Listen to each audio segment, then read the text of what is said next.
This video will demonstrate setting up a small pumping station simulation and interface it using the Constructor's Modbus features.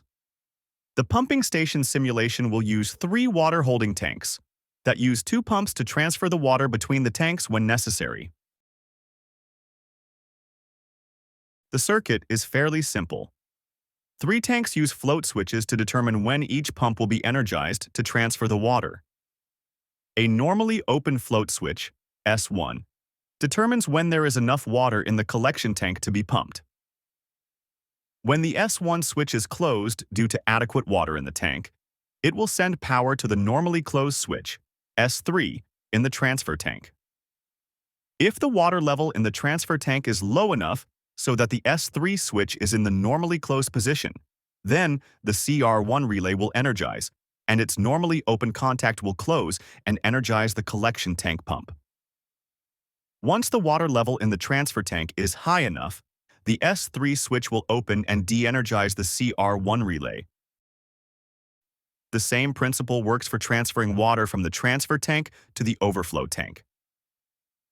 If there is enough water in the transfer tank to close the normally open switch, S2, and the water level in the overflow tank is low enough for the normally closed switch S4 to be closed, then CR2 will be energized, and its normally open contact will close and energize the transfer pump, and then pump the water to the overflow tank. We'll use this circuit to control our mock-up of the 3 holding tanks, which include the float switches, pumps, Modbus controller, and control relays. The next thing we need to do is to create a Modbus module in the Constructor program, which uses TCP communication. We will assign the module a name, and then set the module's IP address and its port number, and then set the inputs and outputs. This module has 8 digital inputs and 8 digital outputs.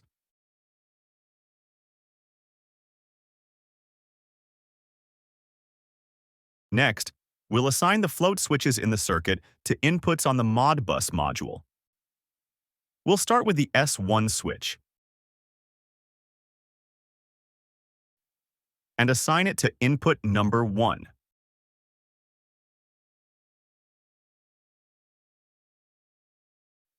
We'll assign S2 to input number 2.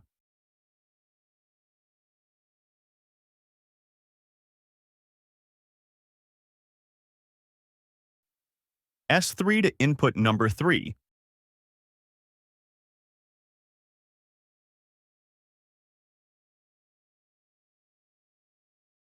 And S4 to input number 4.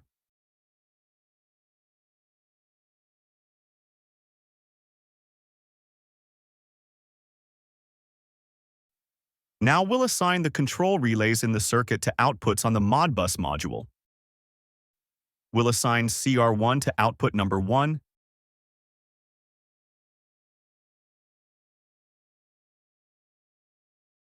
and CR2 to output number 2.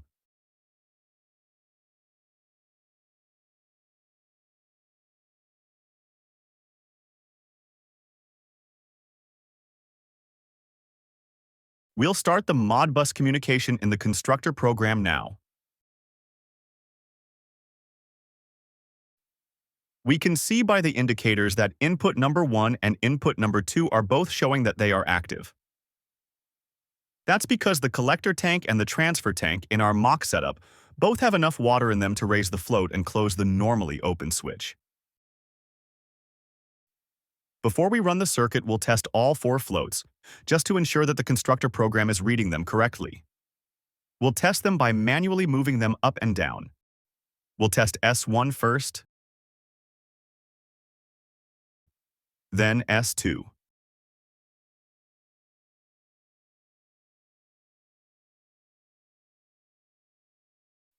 Then S3.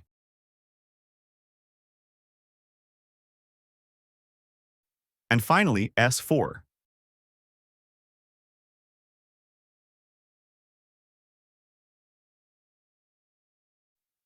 As we could see, all 4 of the float switches are communicating just fine with the program. We added blue food coloring to the water in our tanks to help make the process more visible. The water in the tanks of our mock setup have been adjusted so that there is enough water in the collection tank to close its S1 low-level switch, but there is not enough water in the transfer tank to close its S2 low-level switch.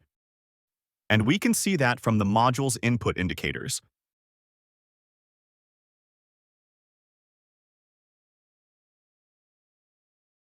We'll energize the circuit in the constructor now.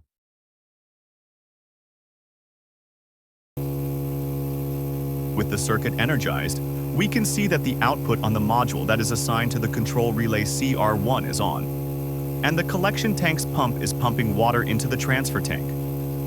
With the water in the transfer tank rising, its low-level switch S2 closes, and the transfer pump begins pumping water into the overflow tank. After a few minutes of pumping, the pump for the collection tank stops because the water level in its tank has reached the low level and the S1 switch opens. And soon after, the pump for the transfer tank has also stopped because it's reached its low level as well, and the S2 switch in that tank opens.